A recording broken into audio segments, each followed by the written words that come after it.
আমাদের দোকানে tomato chop খাওয়ার জন্য যে মানুষ এরকম করতে পারে আগে আমার জানা ছিল না। তবে তোমাদের কাছে একটাই রিকোয়েস্ট, আমাদের দোকানে যদি কোনো দিন আসো তবে এই টমেটো চপ কিন্তু ভুলেও খাবে না। কেন খাবে না সেটা তোমাদের ভিডিও শেষে বলবো। প্রথমেই বলে রাখি, আমাদের দোকানে কিন্তু সেরা 3টে চপের মধ্যে একটি চপ হচ্ছে টমেটোর চপ, যেটা খাওয়ার জন্য মানুষ দূর দূরান্ত থেকে ছুটে আসে। আর সেই চপটি কিন্তু আমি দোকানের শুরুতে বানিয়ে নিলাম, এরপরে ওটাকে বেসনে দিয়ে ভেজে নিলেই রেডি হয়ে যাবে।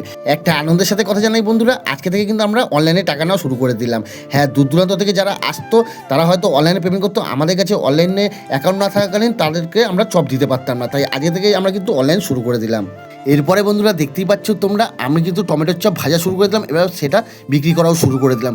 তারপরে একটা কথা বলি, এই টমেটো চপ নেওয়ার জন্য কিন্তু মানুষ প্রচুর ভিড় করেছিল। হ্যাঁ, এই টমেটো চপ যতক্ষণ থাকবে ততক্ষণ কিন্তু আমাদের দোকানে অন্য চপ বিক্রি করা যাবে না, তাই তো আমরা টমেটো চপ 7টা পর্যন্ত বিক্রি করি। এরপরে তোমাদের প্রথমেই বলেছিলাম যে টমেটো চপটা তোমরা ভুলেও খেও না, কারণ হচ্ছে কি বন্ধুরা, একবার যদি তোমরা এই টমেটো চপ খেয়ে পেলো তবে তোমাদের কাছে আমি চ্যালেঞ্জ জানালাম, তোমরা পরের বার এই চপ খাওয়ার জন্য আসবেই আসবে। তাই তোমরা এই টমেটো চপ কিন্তু ভুলেও খেও না বন্ধুরা। আজকে 6টার সময় দোকান শুরু করেছিলাম, হ্যাঁ 6:30 বাজতে না বাজতেই 8 ঘন্টার মধ্যে কিন্তু আমাদের দোকানে সমস্ত টমেটো চপ শেষ হয়ে গেছে।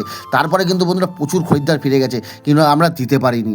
এরপর বন্ধুরা তোমরা যারা আমার এই ভিডিওটা দেখছো তারা বলো তো তোমরা কোথা থেকে আমার ভিডিওটা দেখছো এবং তোমাদের ঘরে টমেটো চপটা খেতে কীরকম, ভালো না খারাপ।